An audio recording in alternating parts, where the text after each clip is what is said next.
Verkefninu Startup Tourism var hleypt á stokkum í gær og við vorum á staðnum og fræddumst aðeins það í hverju þetta verkefni felst og sérstaklega þá hvernig það tengist Ísafirði, Akureyri, Egilsstöðum og Hvolsvelli. Við erum komin hingað til þín í heimsókn og ætlum að fræðast aðeins Startup Tourism. Ef við byrjum bara aðeins á þetta startup fyrirbæri, hvað það? Já, Startup nafnið á prógrami sem við höfum haldið áður, samanber Startup Reykjavík og Startup Energy Reykjavík, sem viðskiptahraðall, sem merkir það að í 10 vikur bjóðum við fyrirtækjum upp á aðstoð og ráðleggingar til þess að hraða ferlinu sem þau þurfa að ganga í gegnum til þess að stofna nýtt fyrirtæki. Og snýr þetta aðalega nýjum fyrirtækjum eða þróun á jafnvel eldri fyrirtækjum? Eða hvað aðalatrið? Bæði og, þetta er mjög misjafnt á hvaða stíu hugmyndirnar eru sem koma til okkar. Sumir koma til okkar ekki með neitt annað heldur en hugmynd í höndunum og sumir eru jafnvel búin að vera að vinna í nokkuð tíma að fyrirtækinu en þurfa aðstoð við að komast upp á næsta stig. Þannig að þetta flokkast allt sem fyrirtæki á byrjunarstigi en þetta byrjunarstig svolítið breytt hugtak. Nýsköpun snýst ekki bara að búa til vélmenni sem sagt eða svifbretti. Þótt að tæknigeirinn sé mjög áberandi í nýsköpunargeiranum þá nýsköpun til í mörgum birtingarmyndum og margt af því sem við teljum vera mikilvægasta nýsköpun okkar tíðar ekki endilega tæknileg nýsköpun heldur menningarleg nýsköpun. Það að segja að maður taki eitthvað sem þegar til og fara að nota á nýjan hátt. Það líka nýsköpun. Við erum með 3 markmið sem við viljum helst leggja mörkum með Startup Tourism. Og það að auka fjöldi hugmynda sem að birtast í nýsköpunargeiranum í ferðaþjónustunni. Við viljum líka auka dreifingu ferðamanna allt land og við viljum að ferðaþjónustan haldist græn, það að segja að umhverfisvernd verði ábyrgandi í ferðaþjónustunni á Íslandi. Við erum mjög sammála þessum vegvísi sem var að birtast núna nýlega mikilvægi þess að bregðast við þeim áskorunum sem okkur stendur frammi fyrir í ferðaþjónustunni og hvaða áherslu þarf þar að vera. Og hvernig virkar þetta síðan? Við erum með skráningu á vefsíðum okkar sem verður auglýst núna alveg frá 29. október. Við munum vera með 3 vinnusmiðjur utan stórhöfuðborgarsvæðisins í nóvember á Ísafirði, Egilsstöðum og Akureyri og þar mun bæði vera farið út í business model canvas eins og það heitir og aðstoða fólki við að gera sér grein fyrir því hvað það þarf að hafa í huga við að gera hugmynd að fyrirtæki. Svo í vor verður hraðallinn sjálfur sem 10 vikna prógram þar sem að fyrirtækin sem að verða fyrir valinu fá aðstöðu og tíma með mentorum og ólíkt Startup Reykjavík og Startup Energy Reykjavík þá erum við að prófa nýtt fyrirkomulag í þessu að fyrirtækin sem taka þátt þurfa ekki að gefa hlut í fyrirtæki sitt til bakhjarlana. Þannig að þeir halda algjörlega eignarhaldinu á fyrirtækinu sínu og við veitum þeim í staðinn bara ókeypis aðstöðu, ráðleggingar og aðstoð við að koma sér upp vöru. Þetta auðvitað stórt verkefni og margir sem þurfa að koma að þessu til þess að þetta geti heppnast. Bakhjarlan okkar eru Isavia, Bláa lónið, Vodafone og Íslandsbanki. En þeir eru að horfa eins og kannski ferðamálastefnan gefur til kynna, að horfa á landsbyggðirnar líka í þessu samhengi, ekki bara höfuðborgarsvæð. Hvers vegna?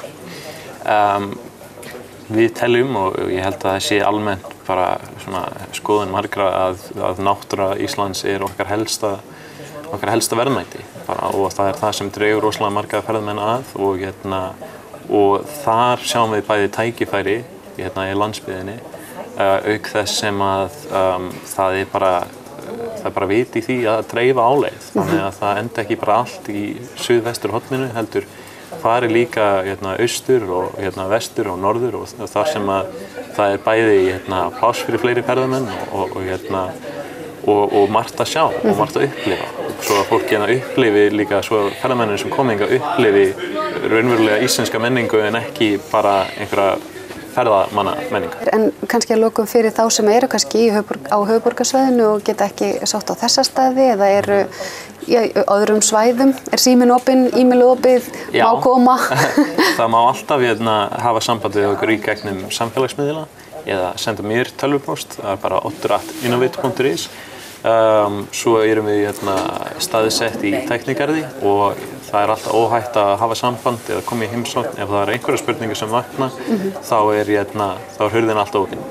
Hönnunarmiðstöð Íslands og þú verið þáttakendur í Startup Tourism og það sem á að leggja áherslu sérstaklega á hönnun. Hvers vegna óskopunum að leggja svona mikla áherslu á hönnun? Það er auðvitað gríðarlega mikilvægt þegar verið að byggja upp í ferðamennsku, byggja hótel eða byggja allskyns þjónustu að hönnun sé þar bara strax stór þáttur í þeirri uppbyggingu. Við höfum haft svona tilhneigingu til þess að líta á hönnun eða hönnunarþáttinn sem sé eitthvað sem er hægt að taka inn á seinni stigum. Kannski til þess að í rauninni skreyta eða bæta eitthvað sem er búið að búa til eða láta það líta vel út. En það er ekki gagnlegasta leiðin til þess að vinna með hönnun eða hönnuðum. Sterkasta leiðin er að fá hönnuði strax að borðinu leið og verða að móta verkefnin og í rauninni vera alveg á fyrstu stigum því að hönnuður getur oft komið með hugmyndir eða ábendingar sem geta haft veruleg áhrif á þróun verkefnisins í heild. Og í rauninni bæði getur aukið hagkvæmni, bætt aðgengi eða útlit eða bara upplifun og þess vegna er alveg gríðarlega mikilvægt í svona verkefni eins og Startup Tourism að hönnunarþátturinn komi sterkt inn alveg strax á fyrstu stigum. Þannig þetta er ekki bruðl, þetta er fjárfesting? Þetta er algjörlega fjárfesting og engan veginn bruðl og ég meina við þurfum ekki annað en að horfa á stór fyrirtæki sem hafa verið virkilega að fjárfesta í hönnun. Við getum sagt í ferðaþjónustu náttúrulega eigum við alveg frábært dæmi sem er Bláa lónið.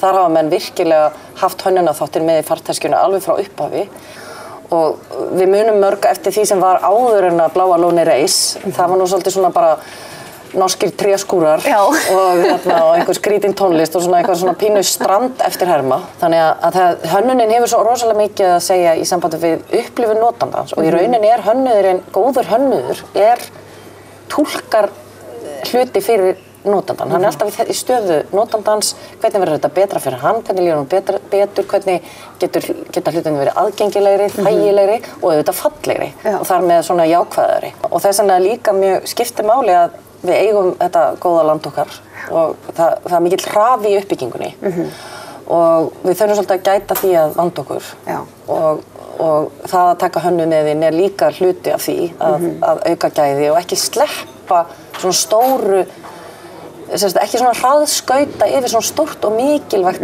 verkefni í uppbyggingu. Og það er bara í þeim heimi sem við lifum í dag. Það er auðvitað vönduð hönnun og það að gera hlutina einstaka sem mun skilja að þá sem að lifa af og þá sem lifa ekki af.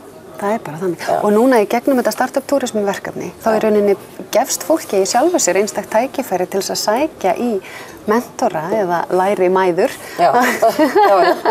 í þessu ferli sem að kannski, að því að það eru auðvitað marg sprotafyrirtæki sem eiga ekki góma pening til að byrja með og þá fer fólk að forgangsraða hvað verði ég að gera og þá einmitt getur það enda þannig að þegar maður skoðar allan pakkan þá segir ég get ekki gert þetta ef ég fer alla leið. Þannig er kannski pínu svona stuðningsnet allavega á nokkrum metrum. Já, og það er bara mjög ánægjulegt að við höfum verið í góðu samskiptum Hönnunarmiðstöð Íslands og Klaka-Innovate. Þannig að núna ætlum við kannski að reyna að formgera samstarfi svolítið betur til þess að þetta styrkja hönnunarþáttinn í svona verkefnum.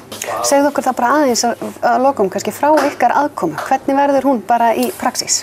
Jú, þá verður væntanlega þegar verkefnin hefjast, þá er lögð ríkari áhersla á hönnunarþáttinn og við munum auka þá fjölda þeirra mentora sem koma að úr hönnunargeiranum og greiða leiðir af þeirri ráðgjöf í rauninni.